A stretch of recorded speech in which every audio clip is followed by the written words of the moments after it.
பல்கலைக்கழக கூத்த பத்தி பேசினாலே தெரியும் உங்களுக்கு. இந்த நாட்டில் ஓயல் முடிச்சா உங்க கல்முனையில நல்ல, அதாவது நேத்து ஒரு ஆள் சொன்னாரு, ஒரு தடவை பஸ்ல ஏறி வர்றாரா எல்லாம் கேம்பஸ் ஸ்டூடெண்டா, ராத்திரி ஒரு மௌலவி சொன்னாரு, அது மனுஷன் இல்ல மிருக ஜாதி என்றார். இவங்க படிச்சவங்களாம் நைட்டு முழுக்க அது கூத்தாடி அது பண்ணி இது பண்ணி எல்லாம். நான் கேட்கிறேன், ஒருத்தன் ஓயல் எழுதுறான்னு வைங்க, 1ஆம் ஆண்டு எல்லாரும் சேர்த்துருவோம். பிள்ளைகள பிரதிபலன் எப்ப 5ஆம் ஆண்டு புலமை பரிசு, அதை தாண்டி ஓயல் எழுதினா அதுல நல்ல தேர்ச்சி பெற பிள்ளைய அட்வான்ஸ் லெவல் எழுதுவாங்க. அட்வான்ஸ் லெவல் எழுதுற எல்லாமே கேம்பஸ் போக மாட்டாங்க. ரொம்ப சிறப்பு தேர்ச்சி பெற்றவர்கள் கேம்பஸ் போவாங்க. கேம்பஸ் போனா யார் இவங்க? அவங்கதான் அந்த ஊர்லயே அந்த ஆண்டுல 1ஆம் ஆண்டுக்கு சேர்த்திருப்பீங்களே, அவங்க பல்கலைக்கழகம் போவாங்களே அந்த பெட்ச்ல. இந்த 1000 பேர்ல இந்த 10 பேர் அறிவாளி, நல்ல படிச்சவன் போய் பல்கலைக்கழகத்துல பார்த்தா மரத்து கடையில அசையுது, பங்குக்கு மேல இருக்கிறாங்க, பங்கு கடையில் இருக்கிறாங்க. உங்க உம்மா முன்னாடி வந்து நான் விபச்சாரம் செஞ்சேன்னு தைரியமா சொல்லலாமா? உன்னை பல்கலைக்கழகம் அனுப்புறது ஏன்? நீ தான் ஸ்கூல்ல டீச்சர் கண்டாலே மரியாதை. 1ஆம் புள்ள, 2ஆம் புள்ள, 3ஆம் புள்ள, ஒழுக்கம் ஊர்ல பேர் பெற்று நீங்க பல்கலைக்கழகம் போன இந்த பட்ட படிப்பு உங்களுக்கு திருத்தமா இருந்தா, உங்களுக்கு கண்ணியத்தை தருமா இருந்தா, உங்களுக்கு ஒழுக்கத்தை தருமா இருந்தா, இந்த பட்ட படிப்பு மேற்கொள்றவர்கள் எவ்வளவு கண்ணியமா நடக்கணும். எங்க வீட்டுல ஒரு மாணிக்கத்தை வச்சுட்டு வந்துட்டேன். என் மனைவிக்கு நான் போன் போட்டு என்ன சொல்லுவேன், 10 மில்லியன் எங்கேயும் போயிடாதீங்க, கள்ளலாட்சியில வச்சிருக்கீங்க, நல்லா பூட்டுனீங்களா, வீட்டிலே இருங்க, பக்கத்து வீட்டுக்கு போயிடாதீங்க.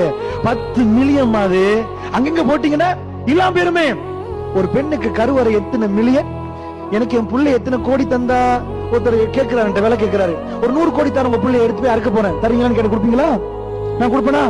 என் பிள்ளைக்கு என்ன வேலைன்னு எனக்கு தெரியல, என் ரப்புக்கு தான் தெரியும். நான் உங்க பிள்ளைக்கு என்ன வேலைன்னு தெரியாது. என் புள்ள வந்த இடத்துக்கு என்ன வேலை, என் மனைவியுடைய கருவறைக்கு என்ன வேலை? அல்லாஹ்வுடைய ஒரு பெண்ணுடைய உசிரி, அவருடைய மானம் மரியாதை அடக்கம், ஒரு தாய் என்ற உலகத்துள்ள ஆகப்பெரிய அந்தஸ்து அந்த கருவறையில் அல்லாஹ் வைத்திருக்கிறான்.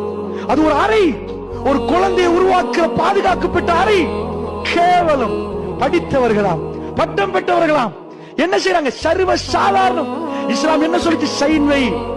ஒரு ஆம்பளைக்கு இன்னொரு ஆம்பளை வரணும், பொம்பளை ஏமாத்திடுவான். உங்க தலையில ஏதோ ஒண்ணு செஞ்சு ஏமாத்திடுவான். நிக்காவுடைய மஜ்லிஸுக்கு வாப்பா வாங்க.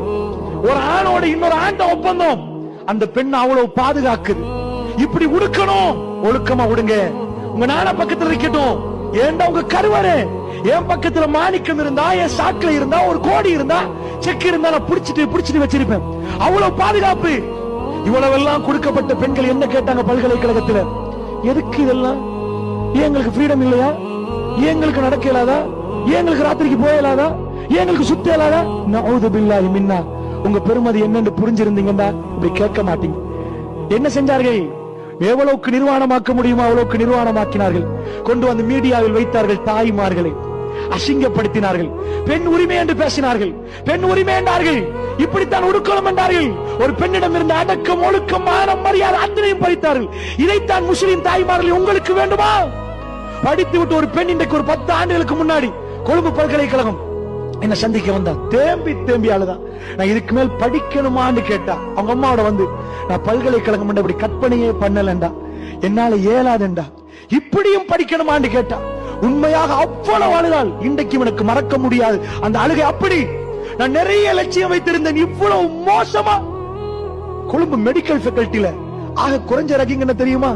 ஆக குறைஞ்ச ரகிங் சீனியர் ஆம்பளையும் பொம்பளையும் உட்கார்ந்து இருப்பாங்க. சீனியர் அவங்க, ஜூனியர் வந்தா ஒரு பொடியும் ஒரு பொம்பளை புள்ள கையை பிடிச்சிட்டு 2 பேரும் சொல்லுவோம், நாங்க 2 பேரும் தான் கணவன் மனைவி.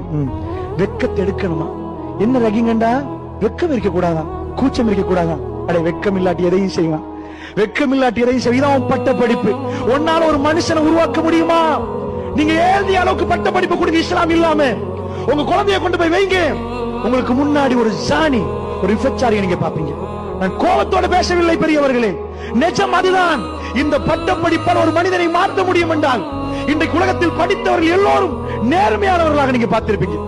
உலூமுல் குர்ஆன் கலாமுல்லாஹ். அல்லாஹ்வுடைய வேதம் மனிதனை மாற்று, அல்லாஹ்வுடைய வேதம் மனிதனை பக்குவப்படுத்து. இந்த வேதத்தை சேர்த்து பட்ட படிப்பை உண்டாக்கு. பல்கலைக்கழகம் போறவன் நின்றுட்டு சொல்லுவான், தப்பு நிப்பாட்டணும். இந்த வேதத்தோடு அனுப்புங்க பல்கலைக்கழகத்துக்கு. அநியாயம் நிப்பாட்டுங்க. உம்மா வாப்பாவை நினைச்சிட்டு இருக்கிறாங்க, எங்கேயோ எங்க புள்ள போகுது.